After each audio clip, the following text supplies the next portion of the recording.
Welcome back to Loan Officer Success Partner. We've got a really great feature for you guys this week. Rethink everything you know about being a next-gen loan officer. Published author, president of FinLocker, popular podcast, The LOL, Loan Officer Life. Like I said, probably doesn't need the introduction, but Brian Vieaux, welcome to the show, brother.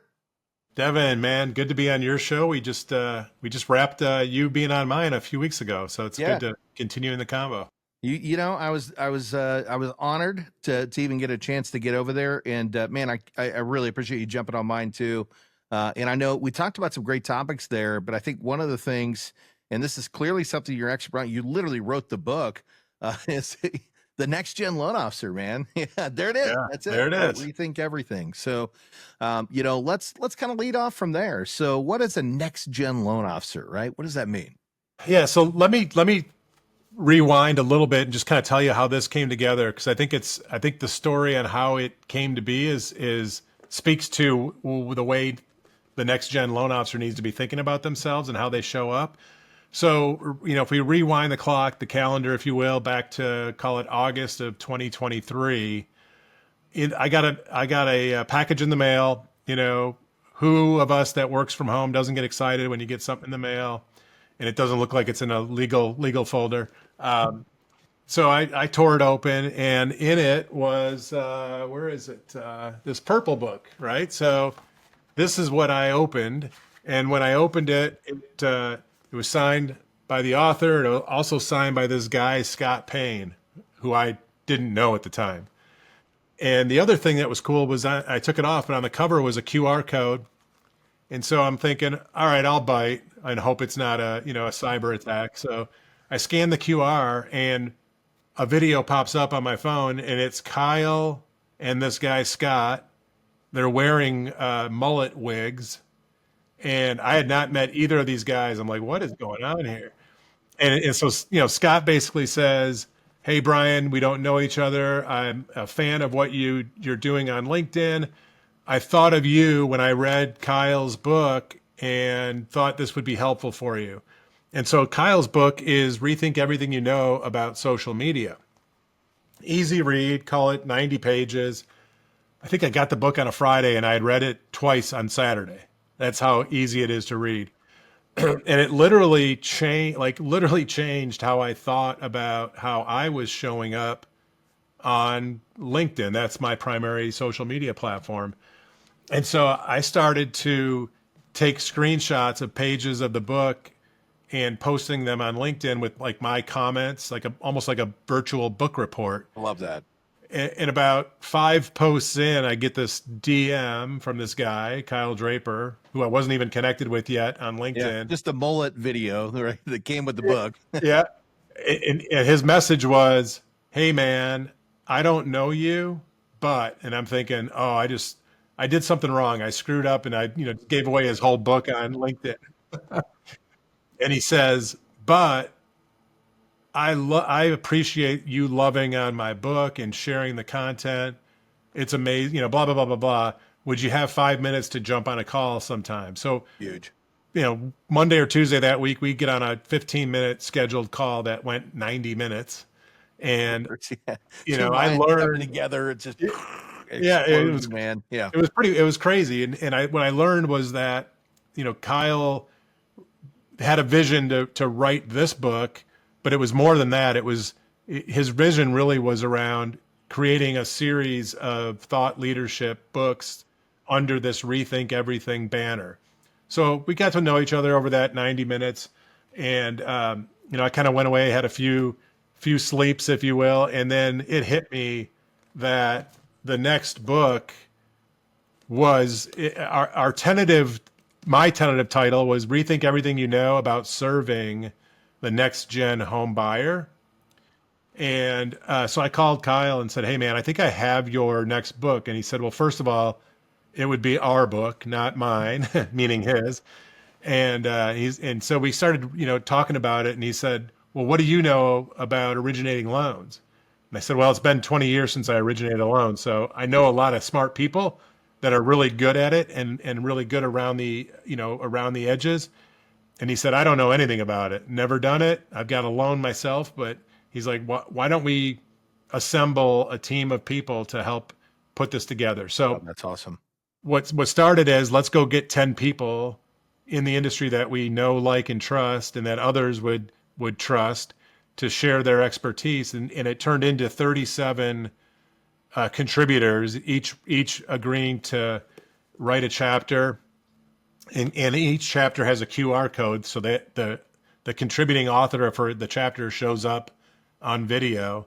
And the feedback has been amazing, right? And I say this, and Kyle says this, our names may be on the cover of the book, but we did this much in terms of the knowledge that was You shared. framed it together. You framed together all the knowledge that was dropped to put this thing together.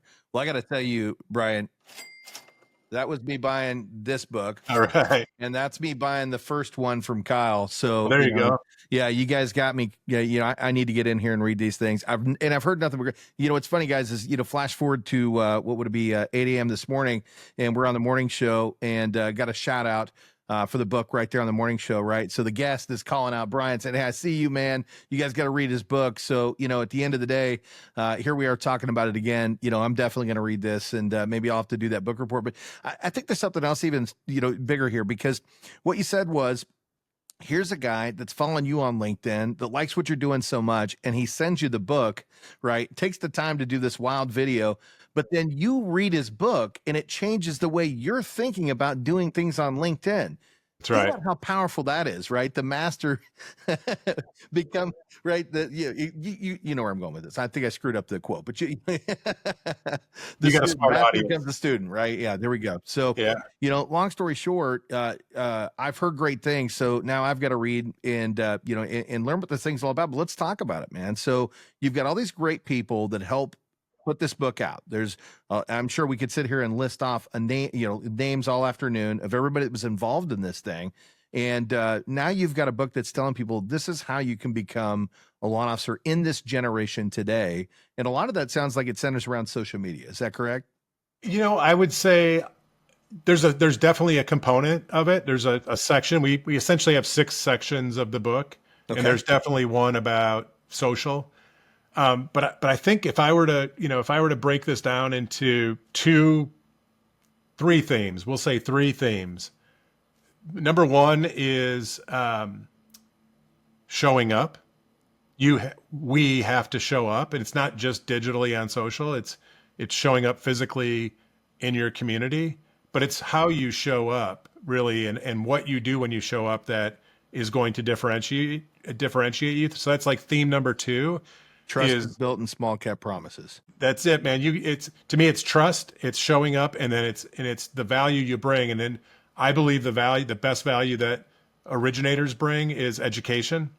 And so if you show up, and you show up early in a consumer's financial life as an educator first, you're building trust that will translate into the right to win when there's a transaction to be had, versus too many of us, most of us that have been doing this. I wrote my first loan in 1991. And so most of us have been and are dependent on somebody else to bring me a customer. Yeah. And if I'm engaging the consumer for the first time at the point of sale, they have contract in hand, transaction to get done, stress and anxiety at level 11, right? Yeah, that's right. I haven't built any trust yet. The trust that I have with the consumer is the referral, and that's fine, and it's been good enough. But I think you have to be more today. That makes perfect sense, right? Because it goes back to the trust being built in the small cap. We haven't had a chance to commit to any promises at that point in time. That's right. Yeah. Maybe you showed up to a meeting on time, and maybe you provided the data that they asked you for. But is that really trust, right? So what's the suggestion here, right? How do we start building the trust earlier on? Well, so let me reference a data point that I think will prove out that this is the right strategy. Then we can talk about some of the things that people should be doing. Yeah. So last fall, fall of 2024, JD Power released their annual originator satisfaction survey. And there was a point, one of the data points in the survey basically, quote unquote, said loan officers who engage home buyers early, all caps, at the point of thought, win more business, see higher customer satisfaction, and earn greater loyalty. Okay, great. What does that mean? So the data from the survey said that 43% of borrowers in this cohort actually began their contact with a lender before they were actively shopping. That was an all-time high, by the way. And then those consumers who built that early bond with their lender were 20% less likely to contact another lender, period. Yeah.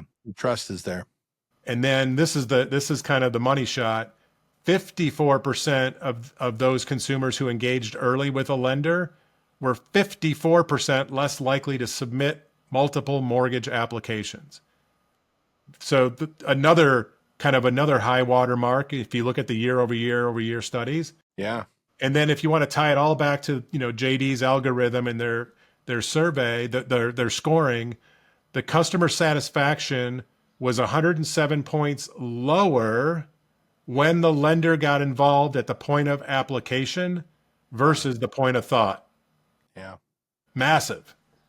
But it makes so much sense, because I think, in general, we're in a period of time where there's a lot of a loss of trust, and for good reason, right? Yeah. So how do you know who you can trust and when you can trust them? And, being there early and showing the commitment that you're not just there to provide the transaction, you're there to provide the financial knowledge, to show up, to be there every time they've got a question, so that when you get to that point of I'm ready to put in an offer, you're friends. These are people that you trust, right? And I think that's so important. So, I'll give you an example. We just had one recently, similar situation where the lead was transitioned over at the time of the agent saying, "Hey, here's a referral I want you to talk to." But the problem was the client's father had a deep-rooted relationship with his loan officer, right? And he said, "Look, I know that you really like this guy," meaning our loan originator, "but this is Tim. Yeah, And my guy. Tim's been doing our business for 10 years, and I trust him. And at the end of the day, you're going to have to trust him too, because he's the guy," right? So how do you become that, right? Because this is not all the time you're best friends with the neighbor, and that's how the transaction starts. How do you start building your relationships early, Brian? What does that look like? So this is where I'll kind of, spin into some of the teachings that Kyle Draper, actively coaches Shout out on. to Kyle. Yeah, shout out Kyle. He's the man. He is the man. And so, again, I'll say this, you have to show up. And so what does that mean? Showing up to me is both, in your community as an expert, as a knowledge source, an education source around financial fitness focused on home ownership. Amen. And so you can't really, you don't have any credibility as an expert unless people see you as an expert. And so, we have to show up in places where people are seeking knowledge and be that source of knowledge for them. So, if we take this down to the local level, the community level, it's showing up in the church basement for the monthly home ownership seminar that, the community group is putting on. It's partnering with, financial advisors in the community as a expert resource education provider as they're engaging their clients who are starting to think about home ownership, not the ready to buy, but they're thinking about it. And so we just have to be there wherever people are in that thinking or thought process. And I think, I never will say it's a bad idea to have strong realtor relationships. That would be stupid. That would be a bad strategy. Yeah. No, we don't want to love on our realtors at all, right? Right. Of course, So, we've got to have good partners. So how do I as a knowledge-based education first loan officer show up that way so that my realtor partners think of me first in that context?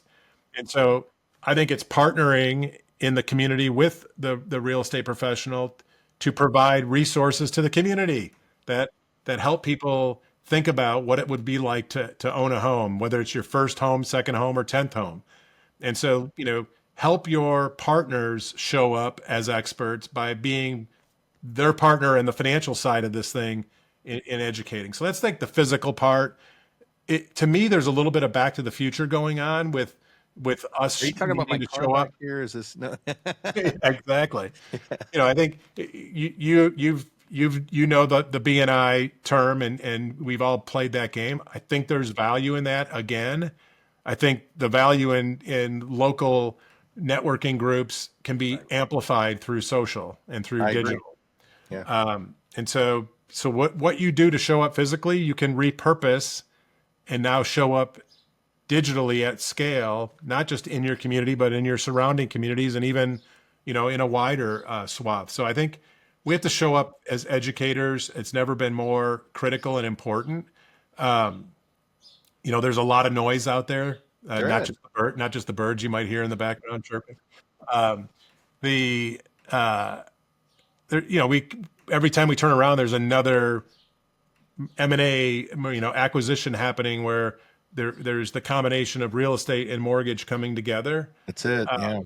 What I would tell our audience, your audience, Devin, is the superpower that each of you all have is your hyper local aspect. That you are in the community, rooted in the community, and many of these, M&As that are happening are call center type structures that are coming together, all lead gen or through the web, if you will, and real estate is still done at a hyper local level, It is. and the financing on a purchase of a home, especially for a first time home buyer, is more often done at a local level. So that's your superpower, and you need to lean into it and not be, scared by these ecosystems that are getting created. I think it actually is going to be net. It's going to bring more awareness and attention, and you again have the chance to stand out as that local expert. Well, I love that you said that, man. Yeah, because Brian, we're in an era of technology and AI, and the suggestion here isn't, hey, let's lean into the technology. It's, hey, let's lean into relationships and let's lean into being, the local valuable presenter that's there to help provide financial literacy, right? So, how can you do that, with a combination of both? Well, I think it's two things. Number one, what you talked about is coming out and doing these classes and doing these presentations, but you could use the social platform to get people to the classes, That's right? right. So effectively, we're going to announce, hey, we're doing this, this first-time home buyers class, or we're going to do this program on, how to purchase investment properties using a DSCR loan, right? Whatever the case may be, right? Whatever the program that you want to promote is, you can do that digitally. Then you get out and you get face-to-face and you sit down and you break bread and you have this local communication and you could film that. And now you can take that back to social and say, hey, maybe you weren't present but here it is. You can watch it right here, right? Yeah. Or you could do a live stream. Hey, we're going to do this presentation face-to-face, but if you can't make it, let's do a live stream so you can sit in and hear what's happening right now.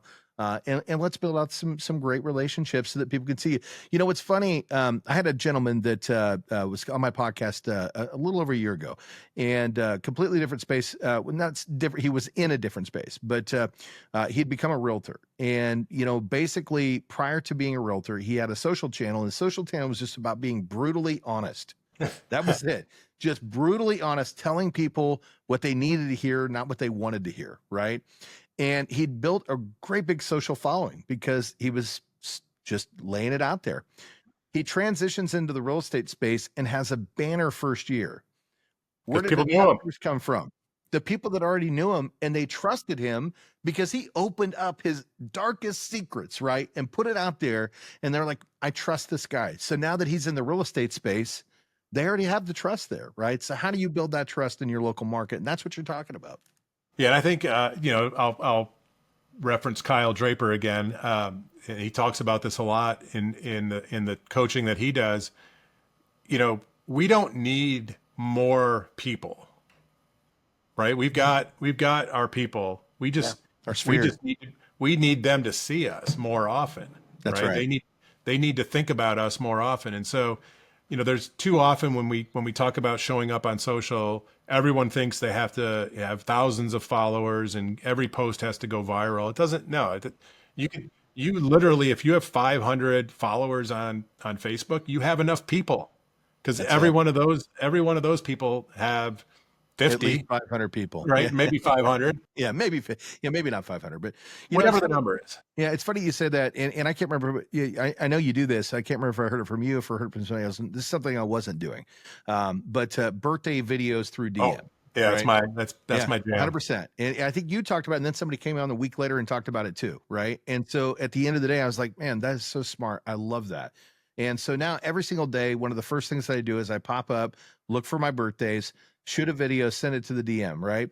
So you talk about people not thinking that you're being seen because the post didn't go viral, right? Well, one of the birthdays that I did the other day was my high school football coach. And, we hadn't talked in years, right? Yeah. But at the end of the day, because of you, Brian, right? And in talking about, doing this, I shoot a video for him. He's never liked on one video, commented on one video, never shown any interest whatsoever in what I'm doing on the channel. But when I sent him the birthday video, he responds back and he's like, man, thank you so much. It means so much. I really, love to know that I made an impact on all you kids that I coached over the years. Right. And, by the way, you're crushing it with what you're doing. I love everything you're doing on social media, right? And your business. And I get those it's type so of funny messages. that you talk about that because so many people get hung up. Yeah, they get hung up, and it's like they're watching you. I promise you that they're watching, so don't get hung up on the likes and the comments, right? We want those. That's great. It gives you that, that social acceptance, right? But Yeah. the reality is people are watching what you're doing, they more than you realize. I love that, Devin, because it took me doing like the one-to-one messaging, the DMs, and getting that affirmation back where somebody that never once, took a split second to put a thumbs up on a post. I'm Right. like, doing guys some love. And but there I was seen and I've been heard. And to me now, when I put any content out, I just want to reach one person.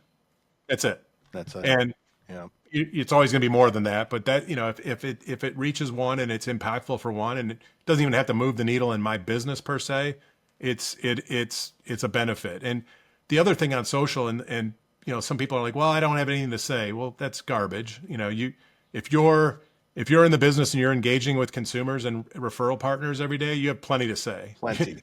Yeah. You could literally, before you sign off for the night, to talk into your camera or type into your GPT, what are the 5 most interesting conversations you had today, right? And there's the next 2 weeks worth of content that you can put out. That's it. Well, and think about that from another perspective too, because a lot of the times everyone wants to share the win. Hey, let me tell you how I helped this client get qualified and what we did, and people want to hear that, right? But why don't we talk about the loss, right?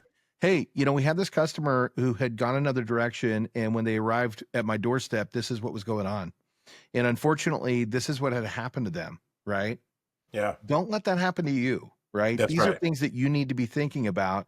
Guess which one people are probably going to gain more knowledge from? Oh, yeah. From the and loss, from the failure. And trust. And the trust. Yeah, because you've got the nerve to step up and tell people the truth. I love that we started this by talking about the next gen loan officer, but what we're really talking about is going back to the roots of human relationship, right? Now, we may be using some next gen techniques to make that happen, but we got to stay rooted, guys, right? That's really what Brian's talking about here, is stay rooted and become the person that people can trust. That's what, like, as I've gone through this, like it sits on my desk literally every day. And probably at least twice a week, I'll just open up a chapter and kind of flip through, and it just inspires, ideas and thoughts. There's very, very, very little in this book that I would call like next gen from a technology and execution perspective.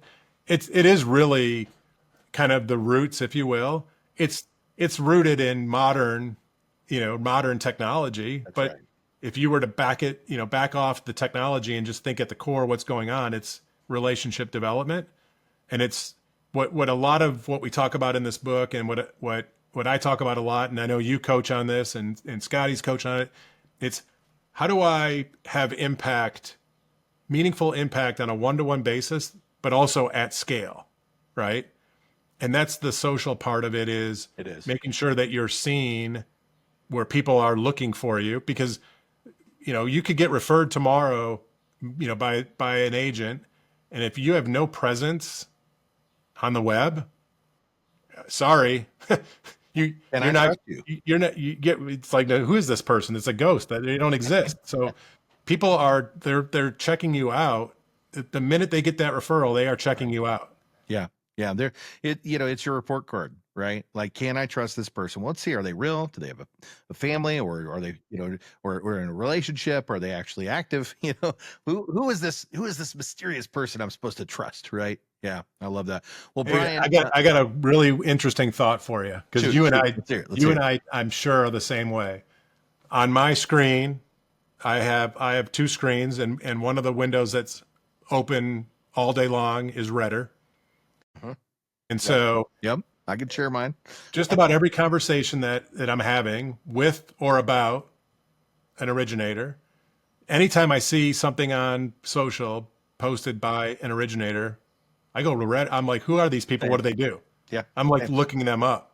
Yeah. Now, here's my thought. How would we feel as a loan officer if our prospective borrowers had access to Redder? Yeah. Come on.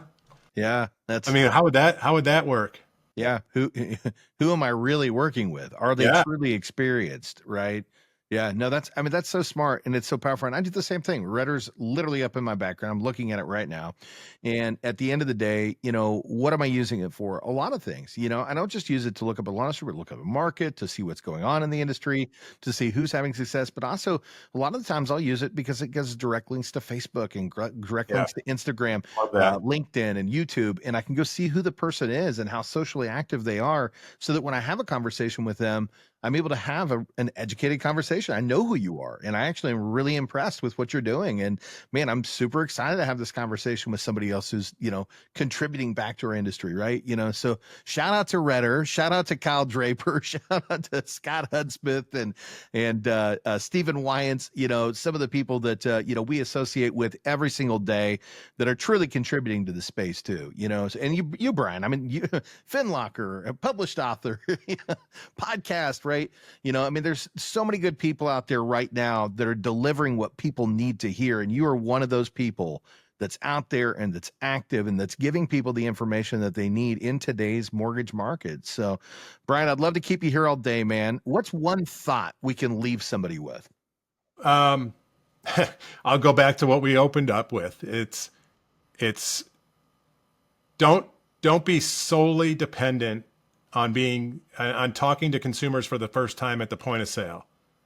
And I commented on somebody's post earlier today, half kind of snarky, but if you're, so here, I'll share this. Yesterday, I presented to a group of loan officers here in Michigan, and I asked a question. I said, show of hands, how many of you are 80% or more reliant on all of your business from your referral partners? I said, this is not a judgment at all.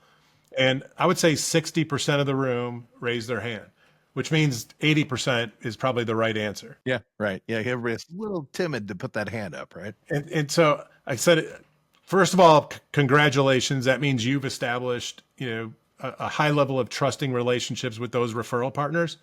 I said, and this is not, because there was realtors in the room too. And I said, this could be reversed, guys, for you agents as well.